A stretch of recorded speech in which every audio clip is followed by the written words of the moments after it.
내일부터 운동해야지. 아침 6시에 일어나야지. 하루에 30분은 책을 읽어야지. 나름대로 완벽한 계획을 세웠는데 막상 그 다음날 아침이 되면 알람을 끄고 다시 이불 속으로 들어가 버리는 경험 있지 않으신가요? 계획을 세우는 그 순간엔 굉장히 의욕적이고 뿌듯했는데 그 다음날이 되면 이상하게 아무것도 하고 싶지 않고 침대 밖으로 나오는 게 너무 힘들죠. 그렇게 며칠을 보내고 나면 결국 나는 의지가 부족한 사람인가 봐 하고 스스로에게 실망하게 됩니다. 그런데 여러분, 혹시 우리가 매번 실패하고 무기력에 빠지는 진짜 이유가 높고 완벽한 목표 그 자체 때문이라면 믿으시겠어요? 높은 목표를 세우는 것이 나를 더 나은 사람으로 만들어줄 거라고 믿었지만 사실 그것이 오히려 우리를 더 깊은 무기력 속으로 빠지게 하고 있었다면요. 오늘은 우리가 왜 높은 목표에 집착할수록 무기력해지는지, 왜 무기력한 사람일수록 다른 방식의 목표가 필요한지 함께 이야기해 보려고 합니다. 이 영상을 끝까지 보고 나면 여러분이 왜 지금까지 무기력의 늪에서 벗어나지 못했는지 분명하게 이해할 수 있을 거예요. 여러분, 무기력한 사람일수록 실천보다 목표 그 자체에 더 집착한다는 거 알고 계셨나요? 예전에 제가 한참 우울과 무기력에 빠져 있었을 때 저는 저 자신이 너무 싫었어요. 내가 원하던 삶은 이미 무너진 지 오래였고 아무 의지도 없이 버티고 있을 뿐이었어요. 이상한 점은 그럴수록 더 큰 목표를 세우게 되더라고요. 일주일 안에 책 한 권은 끝내야지. 이번 달 안에 완전 다른 사람이 되어야 해. 지금 생각하면 그건 목표가 아니라 나 자신이 마음에 안 들어서 만든 벌 같은 거였어요. 살고는 싶은데 지금의 나는 도저히 마음에 안 드니까 그 간극을 빠르게 메꾸고 싶은 거죠. 이 정도는 해야 내가 다시 살아갈 수 있을 것 같아서. 이 정도는 해야 내가 실패자가 아닌 것 같아서.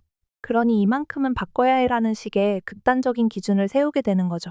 그래서 무기력한 사람일수록 그 무기력을 깨부수기 위해 더 높고 완벽한 목표에 매달립니다. 그건 사실 성장 욕구가 아니라 불안에서 나오는 목표예요.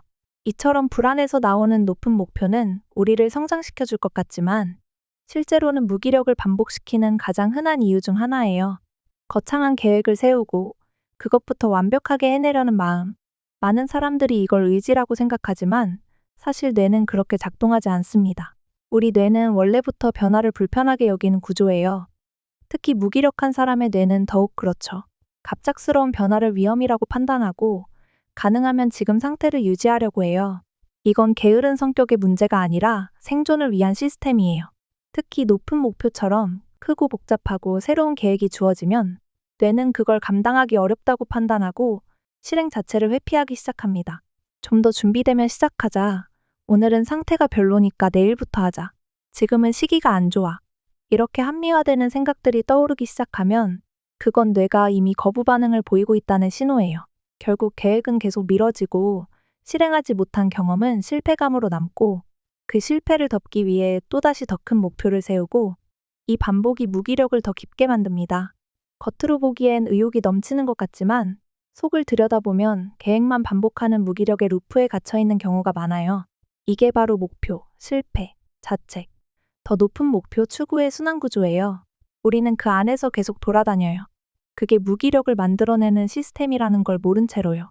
때문에 무기력한 사람에게는 의욕을 끌어올릴 만한 거창한 목표가 아니라 아주 작고 사소하지만 실행 가능한 목표가 필요합니다. 여기서 중요한 점은 높은 목표와 작은 목표를 구분하는 기준이에요. 우리는 이미 높은 목표에 너무 익숙해져 있어요. 늘 이 정도는 해야 의미가 있다고 생각하고 내가 할 수 있는 범위가 어디까지인지, 지금의 상태에 맞는 목표가 어떤 건지조차 감각이 흐려져 있어요. 그래서 우리가 작은 목표를 제대로 설정하려면 그걸 나누는 기준을 명확히 알고 있어야 하죠. 그 기준은 아주 단순합니다. 지금 당장 실행 가능한가 아닌가로 구분하면 돼요. 만약 지금 바로 할 수 있다면 그건 적절한 목표예요. 당장 실행할 수 없다면 아직 이른 거고 지금의 상태에선 너무 큰 목표입니다. 우리는 이 실천 가능성이라는 기준을 자주 간과합니다. 작은 행동은 의미가 없다고 치부하고 실천할 수 없는 큰 행동을 이 정도는 해야지라며 붙잡죠. 그런데 실천 가능성은 정말 중요해요. 왜냐하면 우리가 무기력에서 벗어나기 위해 필요한 건 의욕이나 다짐이 아니라 자꾸 반복 가능한 성공 경험이기 때문이에요. 나는 할 수 있다는 느낌은 머릿속에서 생기는 게 아니라 직접 몸을 움직여 본 경험에서만 나옵니다. 그 경험이 반복될 때 뇌는 변화에 대한 거부감을 줄이고 이 행동을 위험한 변화가 아니라 안전한 루틴으로 받아들이기 시작해요. 그래서 무기력한 상태에서의 목표는 작고 사소하지만 반드시 지금 당장 실행 가능한 것이어야 해요. 그게 무기력에서 벗어나는 가장 중요한 첫걸음입니다. 예를 들어 운동을 하고 싶다면 운동화를 신는 것부터 시작할 수 있어요. 책을 읽고 싶다면 책을 손에 들고 표지를 보는 것부터 시작해 보세요. 방을 치우고 싶다면 바닥에 떨어진 물건 한 개만 제자리에 두는 것부터 해보는 거예요. 샤워가 힘들게 느껴진다면 세면대 물로 얼굴만 씻는 것도 괜찮아요. 이 정도도 힘들다면 잠깐 침대에서 벗어나 방문만 열어놓고 돌아오는 것도 좋아요. 이건 누군가 보기엔 너무 사소한 일일 수도 있지만 지금의 나한텐 분명히 의미가 있는 행동이에요. 이런 작고 확실한 행동들이 나도 모르는 사이 무기력의 고리를 하나씩 끊어줍니다.